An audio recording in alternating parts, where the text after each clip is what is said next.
It's a windy day in Philadelphia, and I'm making the rounds of my favorite thrift shops. I've already hit Goodwill and Philly AIDS Thrift, which means it's time to check out Thunderbird Salvage. As you can see, the store is cavernous, piled high with all sorts of objects, both useful and decorative. A place where every kind of kitsch lives side by side in cluttered harmony. So far, I haven't seen anything musical. Oh wait. Some kind of instrument. Okay, apparently it's from Korea. It looks to be in pretty rough shape. What a mess. I'm definitely gonna have to buy this. Let's get this home and see if we can do more research. Okay, I'm back home. This instrument is so long that I had to switch to my wide-angle lens just to get the whole thing in the shot.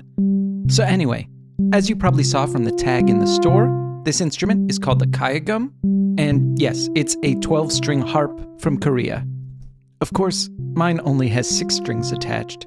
The other 6 strings are here, but they're just hanging loose.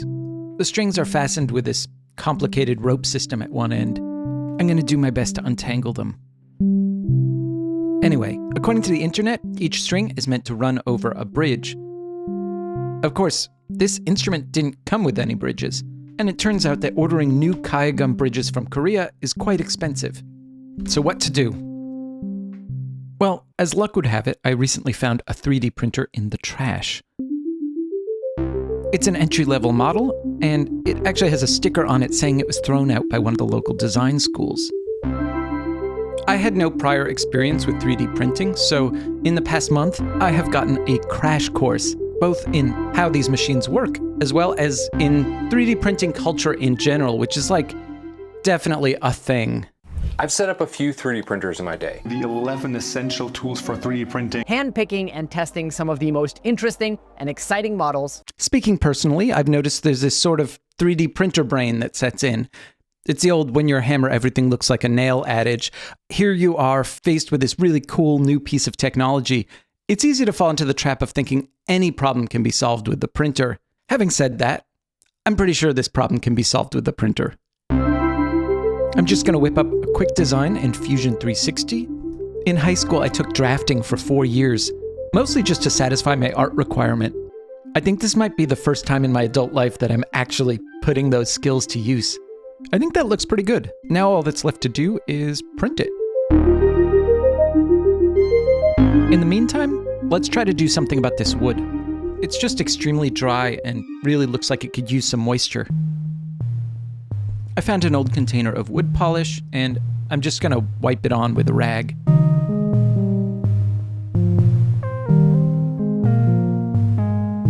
Oh wow, the wood is really drinking it up.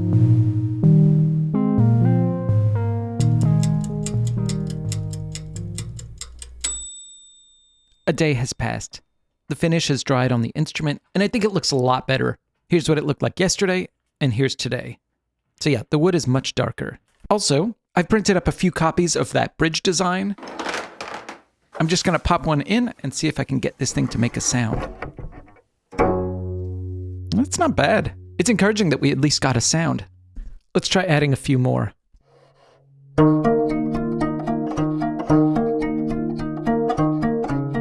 This thing is cool. Okay, obviously I don't know what it's supposed to be tuned to. Before I worry about that, let's try adding the rest of the strings.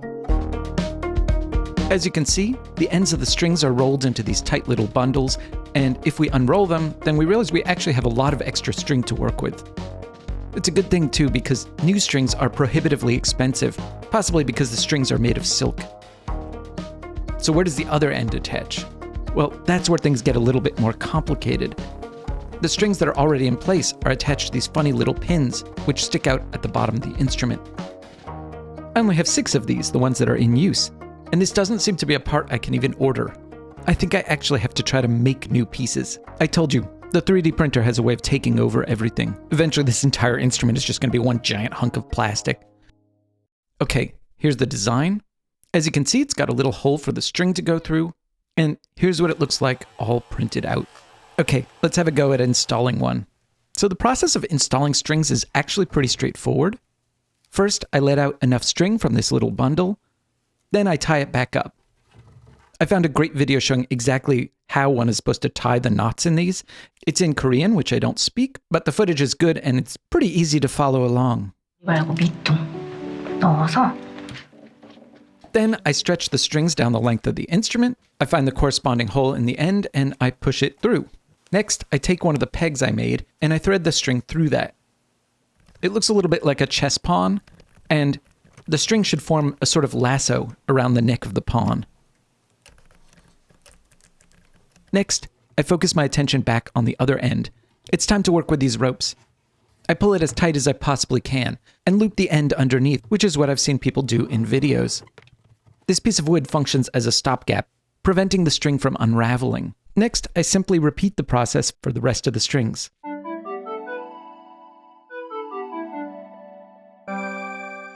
Now comes the hard part, tuning. The Gayageum is a very old instrument. It was invented in the 6th century, and it has undergone many different formats and tuning changes in the intervening years. I measured the length of this instrument and was able to determine that what I have is apparently called a sanjo Gayageum. It's a variant of the instrument that was invented in the 19th century with the rise of Korean sanjo music. Sanjo is a musical form in which a solo instrument, such as a Gayageum, is accompanied by a single drum. Anyway, knowing all this will hopefully help me figure out how the instrument should be tuned. I found this wonderful video in which all the different types of Gayageum are explained. It also provides a nice example of the notes the sanjo Gayageum uses.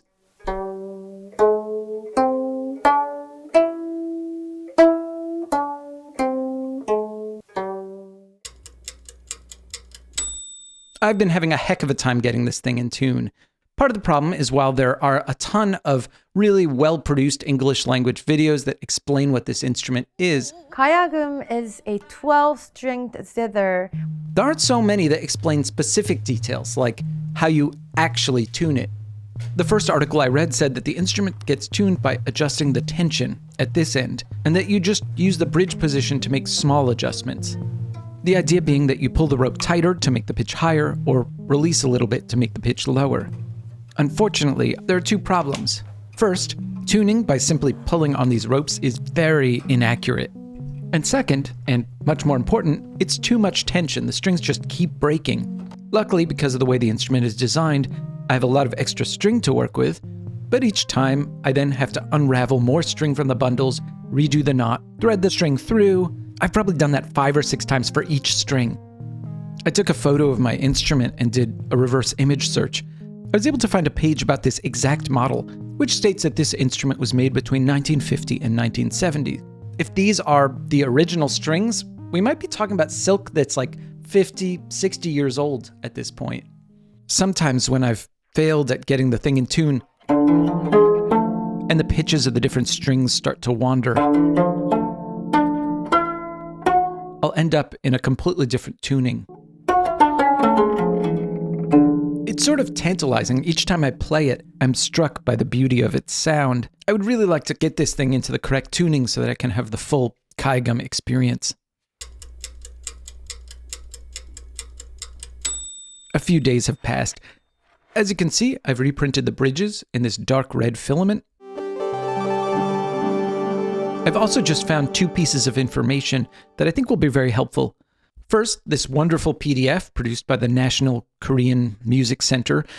It has a lot of useful information. You remember those little pegs that I had 3D printed? Well, apparently they're called tolke, and they're actually an important part of the way the instrument gets tuned. Basically, turning these pegs twists the silk strands, which increases the tension and raises the pitch of the resulting note. The second piece of information I turned up is this video.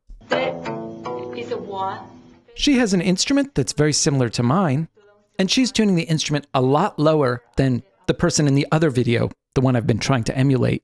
I've got to say, that actually seems like it could be doable. Well, that was actually pretty easy.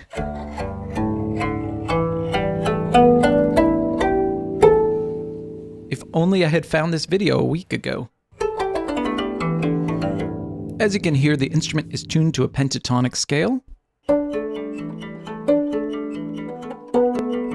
actually hard to play a note that sounds bad, as no matter what you do, everything will be in the correct key. Should we try adding some drums?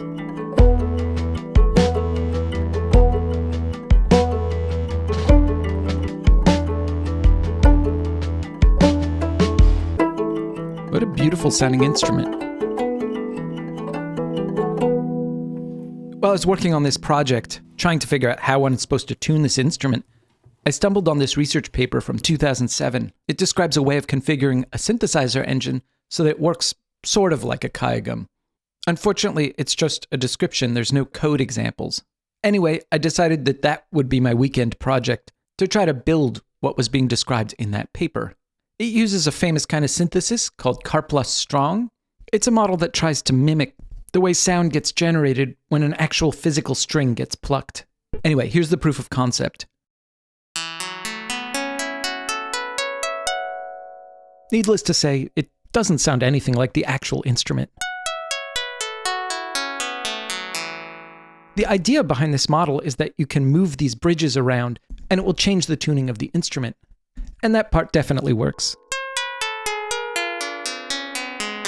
Even though it doesn't sound too much like an actual Gayageum, I still think it's kind of cool. I especially enjoy seeing what happens when I turn up the body resonance. Anyway, this little project is completely open source and available on GitHub. You can also download the VST plugin for free. Since I knew that very few people are going to want to bother with a random VST just to get these plucked sounds, I also built this synthesizer engine into the backend of Decent Sampler, so sample library creators can also make use of it. Anyway, as cool as this little synth is, I definitely prefer the real thing.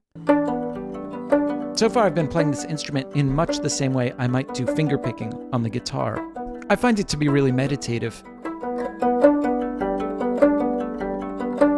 But what kind of music is the Gayageum normally used for? Well, because it's an instrument that has existed for a very long time, it's actually used in a bunch of different traditional music styles.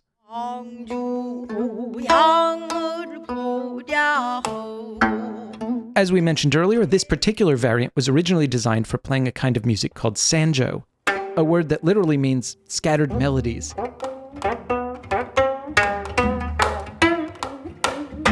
Sanjo performances will have two musicians, one person playing the Gayageum and another playing a drum. Note how the drummer is wearing a cat, the same kind of traditional hat worn by Jinnu in K-pop Demon Hunters.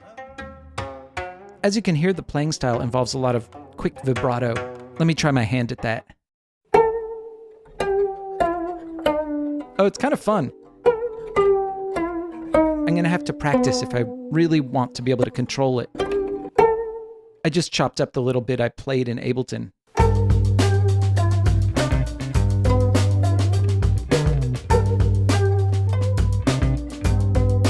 Sounds kind of cool.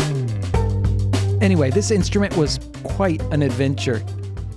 I learned a lot about traditional Korean music, how to work with silk strings, how to use a 3D printer, even a little bit about synthesizers. Ultimately, I will try to get my hands on a fresh set of strings and some real bridges. But in the meantime, this thing is definitely playable. Needless to say, I have turned this instrument into a sample library. Those samples are up on the Patreon. That pack also includes a demo of the plucked sound engine I built as part of this video. Speaking of the Patreon, if you enjoyed this video, a great way to support the work that I do is by becoming a patron. It costs just $5 a month, and each month you'll get an exclusive sample library just for patrons. By the way, if you're already a patron and you downloaded this instrument last week when I first uploaded it, you may want to get the updated version, as I've just added a second set of samples. This time I put the microphone under the instrument while it was lying flat, and I think it sounds really beautiful. Okay, I think that's it. See you soon.